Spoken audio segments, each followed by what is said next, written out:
going to gauge reactions. Our hair being very different, like being locked. People are like, how the hell does your hair do that, right? And if your hair is bone straight and you've never seen or experienced anything like that, of course you are like, can I touch it? Is it Right. real?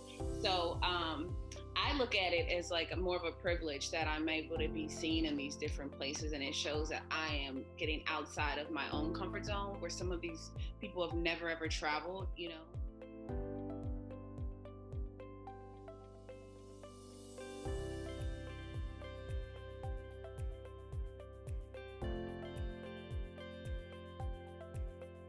All right. Hey, welcome to Travel Tuesday Happy Hour, where we interview dope people doing dope things from around the world. And today we have a beautiful guest. Tell us who you are and what do you do?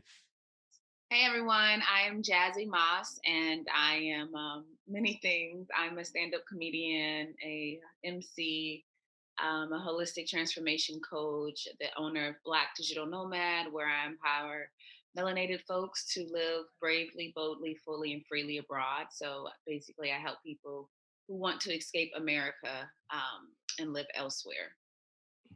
Okay. And so um tell us, like, how did you come across having so many hats? Well, I'm a Gemini, so I think I was really born into it. But just having different passions and not really doing jobs well, like I get fired from jobs a lot, but it's because when I'm not passionate about things, my attention goes elsewhere. But stand-up's always been something. I'm always loved performing, so I also do acting.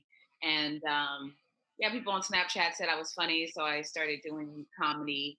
And as far as Black Digital Nomad, um, I run that because I think representation is really important. And when I wanted to leave America years ago, I left in 2017.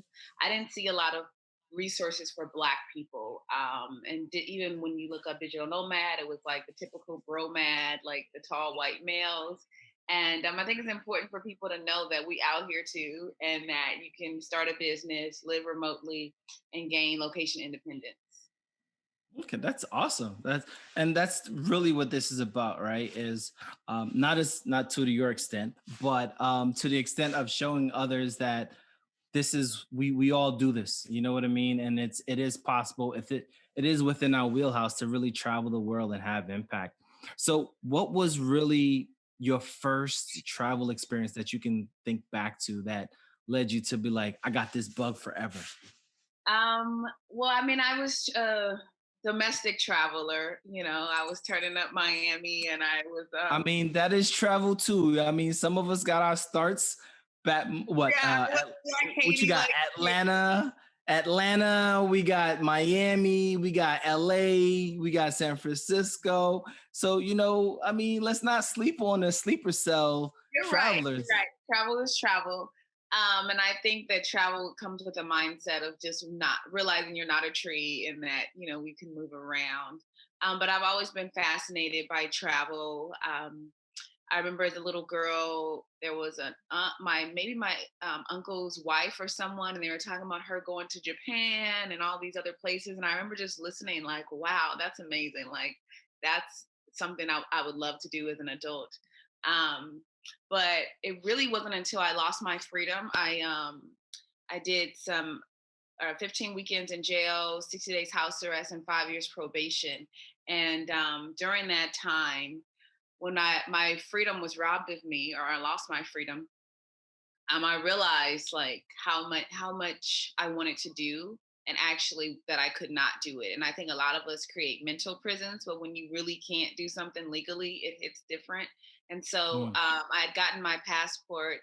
I was dating someone. We were going to meet up in Dubai and go to Thailand and have all these lavish dates. But my probation officer was like, "Nah, you can go to Mexico for like a wedding or something, for a few days, but like you're not leaving the continent."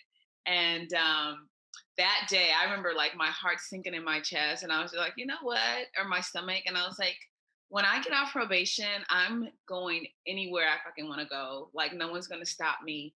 And yeah, when I got off probation and I could travel, I went to Jamaica with my husband for our first anniversary, and even that, like, I had to kind of push him to take the trip because he was worried about taking time off of work and being fired or getting in trouble. And I'm like, yo, like, you work every day. Let's take this vacation. My aunt is a world traveler, and she was always like, listen, even if you have to just save $1 a day or just put something away, do it. Like, always prioritize travel because those are experiences that are priceless. Um, and so with that, I was like, we're going to do this. And the day that we got back to Houston, no, or we were somewhere. I know we were still in the airport, and we looked up, and it was, the when you're getting your bags, the little ferry Right. thing around, and Right. it said Mexico on the screen. And he was like, "Oh yeah, I want to go to Mexico next." And I was like, "Yeah, you have the bug now. Like, let's do." So that was just the beginning of it, and then it turns out, about a year and a half later, we moved to Mexico. So it came full circle with just, exploring different things. Now there are things we didn't really like about Jamaica, just because we stayed in a resort, and we're like, Mm, okay, I don't think this is really like our travel experience. style, especially, yeah. And it was like everything's white, was all these other black people, of course, serving us and stuff, and it kind of felt almost plantationist, after a while. I um mean, depending on where you stay, I mean, I love the Ryu, but once again, they hire local, right? So yeah, yeah, so it just it's felt one of those kind things where, yeah, it's different from staying, at a mom and pop hotel in Montego Bay, and it's somebody's grandma that's cooking you breakfast every day of, versus yeah. a uniformed employee coming in and taking care of you. It felt a little slavish to me. But we had a good time, but it was still like, okay, after a while you get kind of bored staying on the resort. And I was like, I think my travel style is a little different, where I want to connect more with the culture.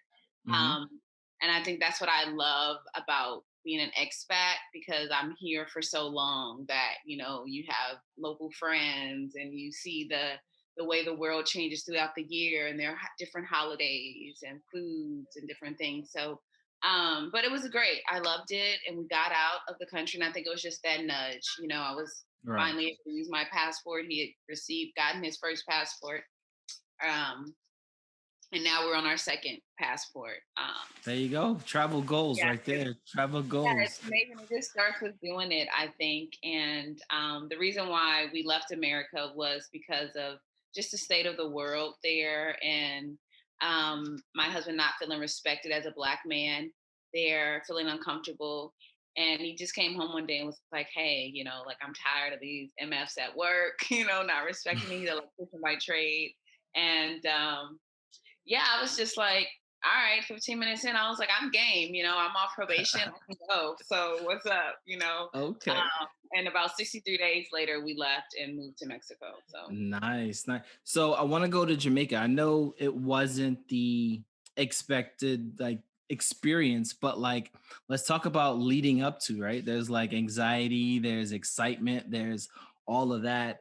How was that building up for you guys? Because I know a lot of people they remember the first time they got their passport, got on a plane. So what was that experience like for you? it was exciting. I'm a researcher. I'm the one who planned trips. And so I guess the hardest part was picking which resort, because when it Hmm. comes to that, and I'm a foodie. So it's like, okay, who has the best food? Of course, watching YouTube videos and people's experiences on them. But also remembering that, like, everyone's very different, and so you have to take your own. Because I Right. remember the place I booked had like this video, and the girls were talking about how bad it was and how they hated the food. And I almost changed it, but I was like, no, I'm feeling like this is going to be a good one. And I really enjoyed the food. I enjoyed the resort. So it wasn't a total bust. I didn't hate Okay. Jamaica. It was just I realized my travel style there. But yeah, leading up to it was really exciting for me. Um, just I trying to mean, figure you got the out. shackles off. You was ready to like, woo, I'm free. Yeah, I'm free, right? So yeah, it was a good time. I do remember, packing snacks and stuff for the flight, and um, us going and recording videos of it. But of course, it was. I think we flew Southwest, so it wasn't really like a different experience compared to when we first came to Asia. Um, Gotcha. because that flight is 14 hours, 15 Yeah, hours. I was gonna ask you about that because like from Mexico to now being in Asia, how I mean, were there other places in between, or did you guys just decided we're gonna go from hot to hot, or we're just gonna Yeah, go to from Mexico? I wanted to go to Bali. I don't know what happened. It just kind of popped up in my mind. And like, you know how on Facebook you can write what's on your mind. And I just wrote Mhm. Bali with like a little circle or a little emoji. Um, and I think the next day my husband looked up flights and they were $300 run one way from LAX. And so we're like, oh, okay. We still had an apartment in Mexico. We decided to rent it out, Airbnb it. I don't know if that's legal, y'all. So do your research. But we did rent it out, and so we made a profit from the rental property because it was a beachfront. And with the long-term lease, we had a good rate, so we knew if we Mhm. rented it out month to month, we could get a profit on that. And so, yeah, we rented it out and paid through our rent in Bali with that profit. And Nice. stayed in Bali for 2 months in Ubud, and that's where I started my book, Probation to Passports. Um, and got a lot of writing done there. And I took chakra healing courses and did music videos and danced in the jungle. And that's when I realized, like, oh yeah, I love the performing arts. I did a music video for this independent artist, Edie Blue. And I was like, oh yeah, I like this. This is, and that's what recaptured the passion of mine to do performing arts again. So we went to Okay. Thailand after Bali. The internet wasn't that great in Ubud. Um, and I've always wanted to go to Thailand. So yeah, we went to Thailand and lived in Chiang Mai for 9 months, almost 10 months, and that's when we were doing acting, different plays and stuff like that. Um, and then went on to Vietnam, where I've been here for two years next month. Nice. I hear Vietnam is an underrated place to visit. Vietnam, I've had I had a guest come in. I think they were supposed to do Bali, Thailand, and for some reason she just randomly was like, "Yo, let's go to Vietnam," and she said Vietnam beat them all by far. And so I was like, "Oh, I gotta add Vietnam to the list." Vietnam is absolutely beautiful. It is underrated, which is good. We can keep it that way. I mean, Um, after this, who knows? As this podcast grows, you might see a whole bunch of us no, showing up in it Vietnam. won't stay a secret forever. That's why I'm grateful that I'm able to be here now.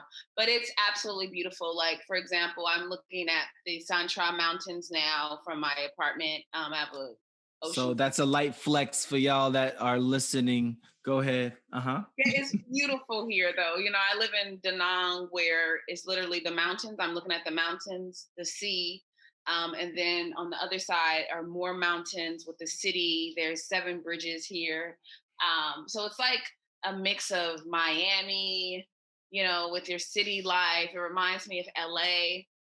It's a very beautiful place, and even if you go to, I went to Halong Bay, where you're on all these limestones. I took a cruise there. I'm going to Fuqua tomorrow or Thursday because we can actually travel here.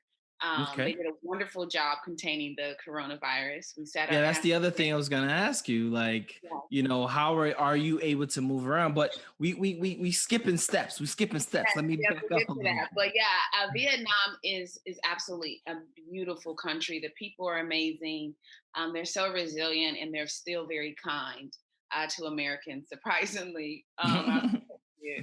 But yeah, it's a I very mean, beautiful country. they respect us because they know we weren't doing that. So Yeah, when they hear that you're from America, they still, although I lie now, I say I'm from Jamaica because I don't want them to think I got the rumors. But listen. I speak Creole whenever I have to. So yeah, like I say I'm Jamaican with my American accent and passport. But yeah, it's a really beautiful country that a lot of people overlook. And even I did. I never thought I would be here. People had recommended Vietnam to me once I got to Asia, and I was like, okay, like it's just not on my list. I'm good. Mm. But when I lived in Thailand, they have a burning season where they burn the crops and the air quality gets really bad. It goes from like, I don't know if you guys have that app, but it's tells you about the air quality and it's usually like maybe a 10 and it goes up to like 500. So it's really bad. It's like smoking a pack of cigarettes a day. Oh And wow. to avoid that, I decided to leave. Also because of the visa situation in Thailand. I was like, let me get a bit of break. And I wanted to live on the beach because Chiang Mai doesn't have a beach. I love Chiang Mai, but it doesn't have a beach. And so I decided to come to Da Nang, Vietnam for 3 months. Wow. Burning season was going on and I fell in love with it absolutely, and I've been here ever since. So Nice, nice. yeah, So what keeps you traveling? Like what makes you want to say, all right, well, Vietnam is beautiful, but I still want to see the rest of the world. yeah, because it's the rest of the world out there, right? Once you see something and you experience it, it's like, well, what else is there, you know? But staying present in the moment while I'm here and fully immersing myself here. But yeah, it's like the bug, you know. I guess it's like when people get one tattoo and then they end up with 29,000 of them. It's just like, you fall in love with the culture and different places, and then with our community, the Black travel community or the Black expat community, you'll see people posting different places and you're like, oh, I want to check that out, that looks dope, and you add it to your list. So yeah, just the experiences I've had so far have been so eye-opening and so transformational of my life. It's like, well, why not continue. Got um it. yeah, I love it. So, so you mentioned expat community. Are you guys is there like a green book for expats, like where to go, or is it just you guys have like a Facebook group where you guys are like, hey, I'm going to mainland China, like where should I go? Yeah, so both. There's different sites like Black Digital Nomad or Blexit or whatever. But yeah, there's different, and we have a lot of groups as well, expat groups. Like I created one here for Black people that live in Da Nang, and we meet up weekly for Sunday brunch. We also did that in Chiang Mai, and so yeah, with people sharing their different experiences or different opportunities, job openings, and things like that. Yeah, we're very connected, and that's in that way. So yeah, people just kind of hear about new places, and or we go based on visas a lot of times, like who has the best visa. Like Vietnam, when I got here, was offering a 1 year visa to Americans and only Mm, Americans. So wow. compared to Thailand, it was like, oh, definitely, let's get on that 1 year visa. So yeah, we move like that, and then of course the internet. Where's the best internet? If there's high, a lot of us work online, so with fast speeds, we go based on that. Of course, the cost of living and the quality of life is another big factor in how expats choose where they're going next prior Okay. to Corona. And so earlier you had mentioned that your husband had felt some type of way of how we're just being treated here in the United States, right? Do you guys find it that you're treated better or indifferent once you guys started to move around the world? Yeah, it was funny. Like in Mexico, they were calling him Tupac and me Rihanna, and I'm like, it must be the Puerto Rico y'all. Well, they But were yeah, calling me Snoop Dogg when I was out there last. So yeah, I they're mean, like, hi, but I guess that's better than, the N word or disrespect, or wanting to take photos with us. And for me, being a performer, I just act like, they've seen my Netflix special that'll be out when I get it. Act like a local celebrity. And I take pictures with them. I don't know where they end up. I'm probably in all type of people's living room albums and shit, but you it's like, you on somebody's product cover and you just right, don't you right. don't get no royalties yet. Bring me my coins. So, um, but I feel seen versus, and admired, because I feel like if you go to a museum and there's something that you like, you'll stare at it. You may want to take a photo of it. And if you were repulsed by something, you look away. So yeah, the stares become overwhelming sometimes, but we have to remember that we are in these very small towns that we don't realize. Like just because people on YouTube are talking about it doesn't mean that this isn't a small town. And everyone looks very similar, in Asia, and Mexico. So we stand out. And then remembering that with when we come from America, it's like a melting pot. So I remember going to school with Persians and Korean kids, and I knew the difference between Japanese and even, I didn't call all the Hispanic kids Mexican because I know some of them are from El Salvador and that Right, kind of right, thing. So when you have that type of exposure to different cultures, you may take it for granted, like not seeing Black people ever for the first time in your life, and they're literally walking down your street where everybody. So of course that is going to gauge reactions. Our hair being very different, like being locked. People are like, "How the hell does your hair do that?" Right? And if your hair is bone straight and you've never seen or experienced anything like that, of course you are like, "Can I touch it? Is it right. real?"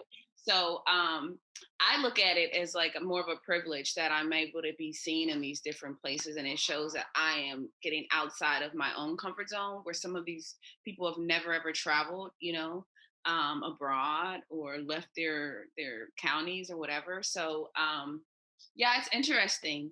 But I think it's really important for us to like shed that American trauma because it's so easy to make everything feel like like make correlated with racism, and I don't think that's that. Like some people have been like, "Oh my God, they're touching your hair. That's racist," and it's like, okay, girl. It's curiosity. Yeah, yeah. Look up the definition because that's not racism. Um, Now, if they were throwing acid on me because I was Black or had locks, that would be different. But they're just really curious. So That's cool. that's it. So, But I feel so seen, I'm at I feel respected here. okay. So I want to ask a follow-up question. So, when people do find out that you're American, what is that conversation like sometimes? It just depends on the person and their mindset. Like some people are like, "Oh, but your skin," and I'm like, "Y'all know Obama? Like he's out there. Y'all done named dishes after him. That's my uncle. Stop playing." Or I tell them like, "Black people built America. Get a history book." But it's really there's so many lies in them. But yeah, and then some people are like, "Oh my God, American," and they'll try to charge you more because we're considered rich. Right. And I do feel like a millionaire here. It is, the cost of living is so affordable. And then I make US dollars. So your dollar goes a long way. Mhm. But a lot of times they're just really excited. Or where are you from? And I say California. Oh, California. And I've also noticed a lot of Vietnamese have family that live in America, Mhm. particularly California and Texas. And so they're familiar with it. But yeah, they get pretty excited knowing that we're from America, which really surprised me, knowing about the war here, the Oh wow. Vietnamese Yeah. war, American Yeah. war. Yeah. The big elephant in the room. Um, so so with that being said, have so where were you when Corona kind of became the pandemic of today? Yeah, well, I was in Asia, and so we got word of it much sooner than you all because we were on the border of China. And so, actually, the first thing that I saw was a hotel saying like "no Chinese guests," and we're like, "Oh, what? That's crazy! You can't do that in America, But here they were not messing around, and I was really baffled by that. Like, damn, y'all really putting on the signs like outwritten signs like no Chinese guests, due to virus. And that was like the first thing. And this was in January. And then Mm. I took a flight to Saigon for a comedy show. And I read an article about it, but it just seemed like, wear a mask. And so I wore a mask on the flight. I wiped things down. I ended up getting pretty sick though. I don't know if I had it or what, but You yeah, here today. That's all that matters. I can usually take some pineapple and knock that shit out, but it was not going away. I had to go to the pharmacy out here. But yeah, that was in January, and they were in Wuhan. And actually, I had a friend who flew back from America to Vietnam and stopped in Wuhan. And we were like, "Oh, girl, don't come to the Super Bowl party." But it had been some time, and she was all right. She wasn't Mhm. coughing or anything. But this was in the very beginning where I didn't even tell my mom yet because I didn't want her tripping out and saying, "Come on home." But yeah, and then we did a lockdown. We had a lockdown here in March or so where we couldn't travel or do anything. But we had no idea looking back then in January that it would be a Mm, worldwide pandemic. We were like, okay, we're on the border of China. It's going down there. We were watching it in China and how they were containing it. And also, I was a ESL teacher online, so a lot of my students were Chinese. So mhm. I was just hearing their experiences, right? But it was a China thing. It wasn't worldwide at all yet. And then in March, when it hit, I was still in Vietnam, and my Okay. husband went to Bali at the time to go to a festival, do a artist festival. He's a visual artist, and he got locked out. They shut the borders, and so he's been out of Vietnam since then. It's Oh been wow. crazy. Um, So what? He's been in Bali since no, March. he was in Bali for a few months, and he left in June. Went to back to America. Now he's in Mexico, and so we'll reunite soon. But I'm here working and stuff. So Oh wow. yeah, So that leads me to the next question is like, how are you adjusting? Like you guys being together for so long to now having to you have your dog, of course, to keep you company, but I mean, you got the best deal of the situation, right? You got beautiful mountains, wonderful seas to look at, but hubby's not around. How are you he's adjusting with that? to work on myself, to learn better skills. I feel like things happen and for our greater good all the time, so looking at this as a time to work on any issues that we've had and come together stronger when we do, but also realizing that for now it's best for me to stay in Vietnam because once I leave I can't get back in, and I'm actually able to do live comedy shows. I'm actually the host, and so as a new comic, pardon, um it's like I'm in training, but I'm getting paid to do so. So I'm just like, okay, let me use this time to perfect my craft, and I'll leave and go to Mexico in a few months and reunite with him then because I don't think Nice, nice. those schools are going to open. But yeah, he's tried to get back in, but I mean, I guess I know worse stories, horror stories of people who've gotten pregnant and have been away from their mates and had a baby and things like that. So I'm like, oh, I ain't got no problems. Good. And so you mentioned earlier that they pretty much had things locked down earlier. So what is the moving around today? Is mask, no mask, social distancing Yeah, still? so we're like 90 to 3 months clear free from any new cases, and there was a case with someone, but they got him, they captured him, is what really they do out here.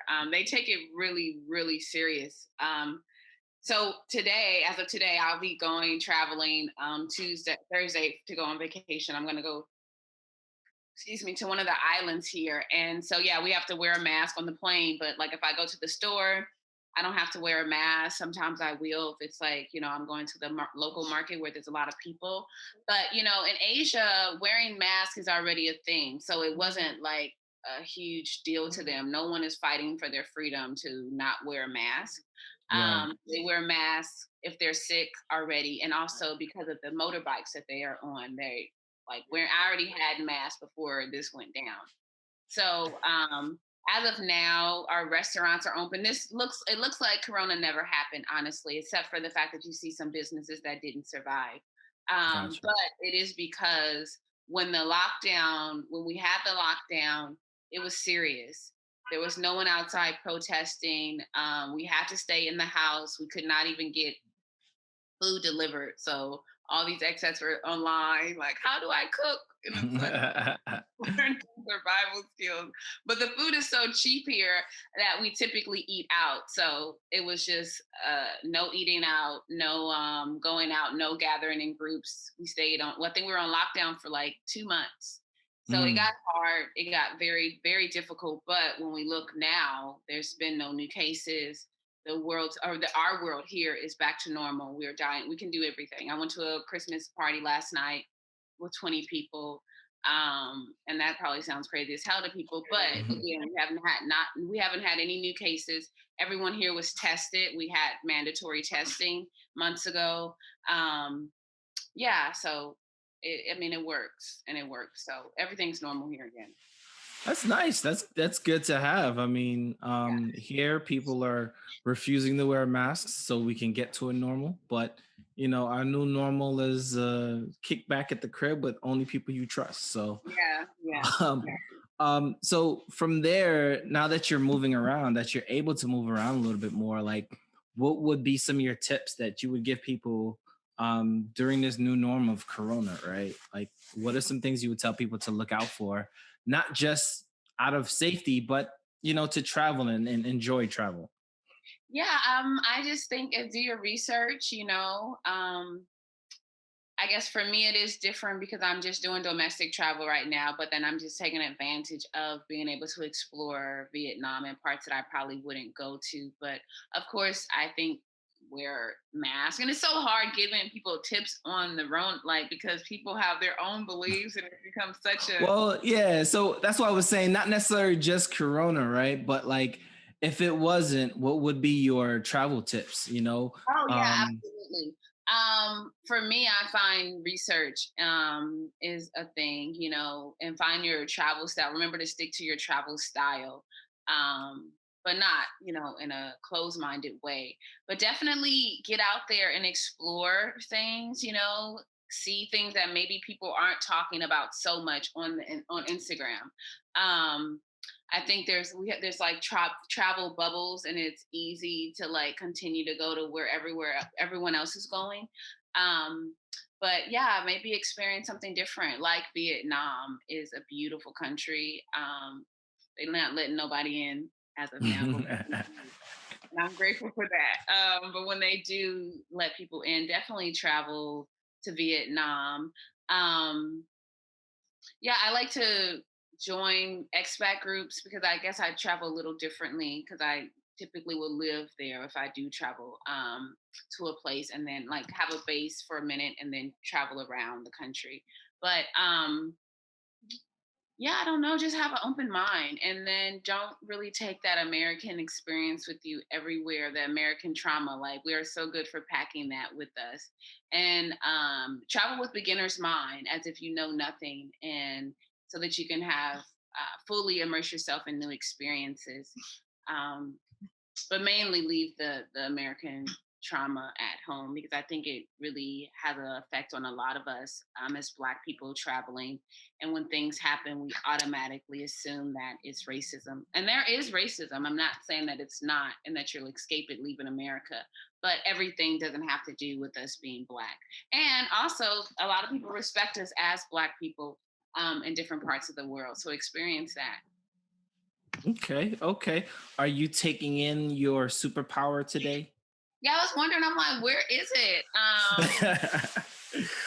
Is it on this time zone? Because I know we're in the I future think I here. think you missed it. You're in the future, so it's It's in already this time zone. Yeah, it already happened for you. so I'm like, what is it? I don't Well, know. you already got your superpower. You're a comedian, you're a performing artist, Yeah, you right. I run feel a that dope right. page. So the energy coming your way is only gonna expand your superpower just to the next level. Right, right. Um, That's it. Right. Being able to live my life the way I do, I think is my superpower. And being very comfortable in creating my own life because I know a lot of us allow society or our families to dictate our lives. And I've never made sense to people.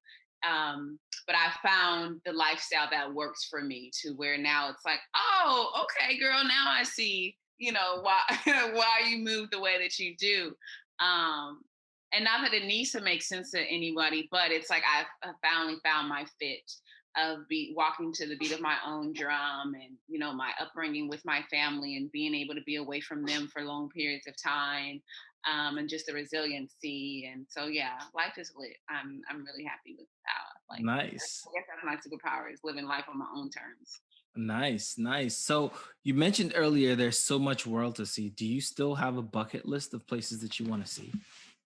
Um, yeah, so I still want to. I was actually doing a 20 city tour with 20 shows in 20 cities for 2020 for comedy until the Rona happened. So I still definitely want to explore more parts of Southeast or of Asia. I didn't go to Korea yet, South Korea. Um, I'm not really sure if I want to go to China. I'll be feeling kind of like, oh, are they now? So, But have you been to Singapore yet? no, I haven't been to Singapore. I was gonna go, and I was like, that's the thing that's so crazy with life is like we're like, oh, I'm here. You know, it's not going. We're so good to say it ain't going nowhere, Going but nowhere Corona until tells it's you gone. that yes, places are yeah, we'll go somewhere. But definitely Singapore, Korea, South Korea, Japan. There's like this, I think it's called Naruto. One of my students was telling me about this place in the middle of the ocean that has a whirlpool twice a day, Hmm. and so I would love to see that. Oh wow, that's dope. Um, yeah, Bali's already. I've done Bali, but I do want to go back to Bali.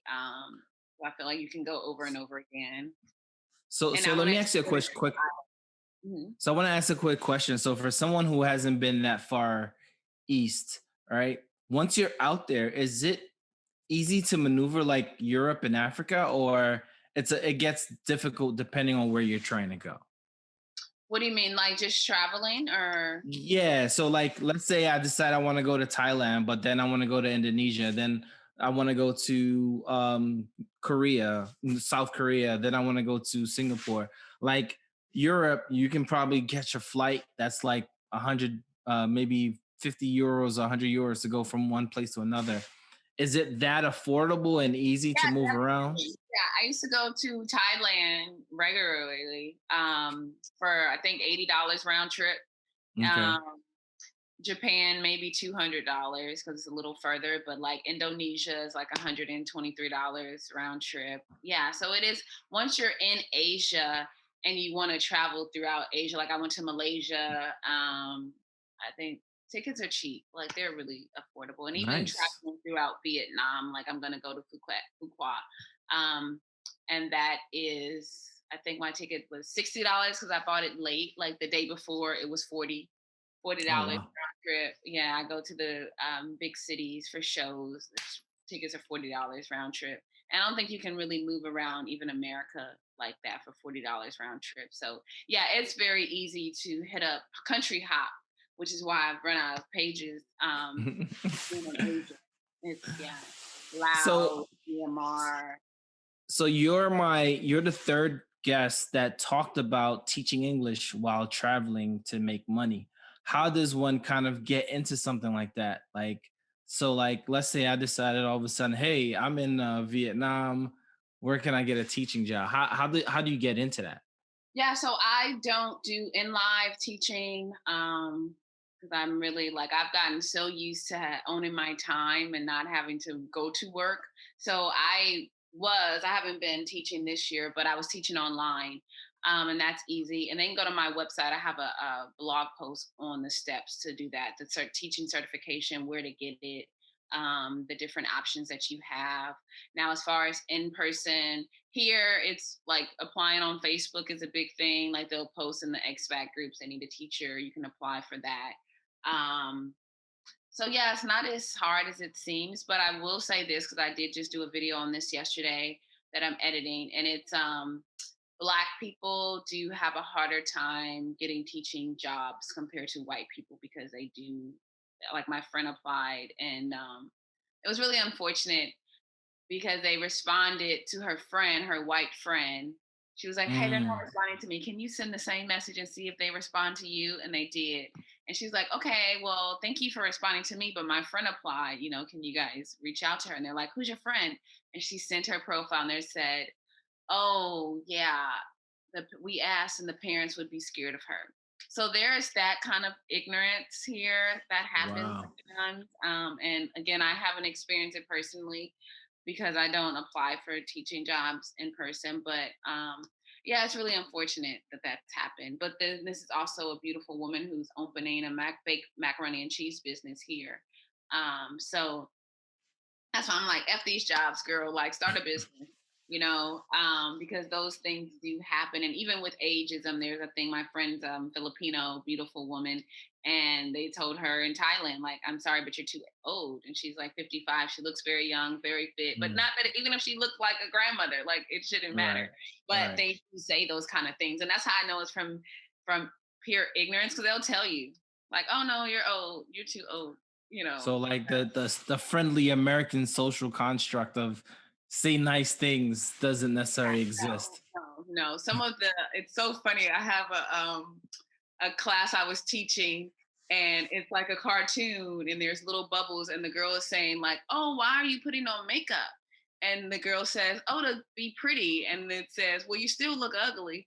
And even like, and this is what the lesson that I'm teaching that I did not write. I'm like, who wrote this? Or they'll say, "Hey, ask the student, is your mom pretty or ugly? Is she fat or skinny?" And like, it's a thing to where they'll just say it, like, "Oh, my mommy's Wow. fat. Look," and I'm like, "Please, this is making me uncomfortable." But it's why, like, they'll tell you here, like, "Oh, you're fat," and they don't mean anything by it. They're just observing, you know. Mm, Yeah, so okay. it's very different, the culture, with that, us being, we're like not, we're polite or nice in America. Right, Um, right. That's what I was told in Europe. They were like, yeah, we don't do that American nice. I was like, wow, that's yeah, crazy. yeah, But so you are probably the second performer I know that's gone to Asia and like did it or doing it. yeah, One guy I went to school with, um, he went to Japan, became this Japan superstar. Um, and is it? I don't want to say easier, but are they more open to different types of artists out in Asia? Or is it just like it's an open lane for everybody to really kind of be out there and do well? yeah. I don't know. I sometimes I think about that because it's like, damn, if you would have told me, I'm from Los Angeles, where like stars are made, or people come to be stars. So I was always thinking like I would have to go back home to do these shows and different things, but I'm not sure if it's just like the opportunities, you take advantage of them, because the opportunities are back home as well. But for me, I can say that it was just like, well, girl, you out here anyway, so F it. Like, you might as well live it up. Like, Right, right. it takes so Because much you're talking about a Yeah, what do 20 I have city to in lose? 2020. How are you gonna do that back stateside? Yeah, I was just going to book, like, go reach out to people. Once I do one show, it's easy to get booked for another show. Right. And the community is tight here. You hit somebody up, hey, I want to get on your show. They'll fly you out. So that was my goal. That was my plan. And then also hit up LA, like America, and finally do some shows out there. But Hmm. yeah, I think it's just about, if you like, I don't know. I've seen so many people do so many dope things out here, and it's just, I mean, it's not as many of us, so of course I stand out more as a Black woman doing comedy. um but there's people from all over the world doing it, so I don't even know how to answer that. I just think it's just, you want to do something, you put your mind to it and you can do it. And that's the thing someone told me when I first got to Asia, like, anything you want to do here, just do it. And there's the way that I manifest things on this side of the world are so quick too, and I think it comes from the amount of peace that I have here, to where I'm not so weighed down with like America's heaviness, and energy, to where like I'm not worried about surviving so much that I can actually thrive over here, because all my Right. time is not spent in traffic. It's not spent dealing with racism. It's not spent with expensive rent, like that kind Mm. of, like my rent is $340. So I mean, like, I'm not, my cost of living is low. My quality of life is improved, and so of course that's going to trickle over into my life holistically.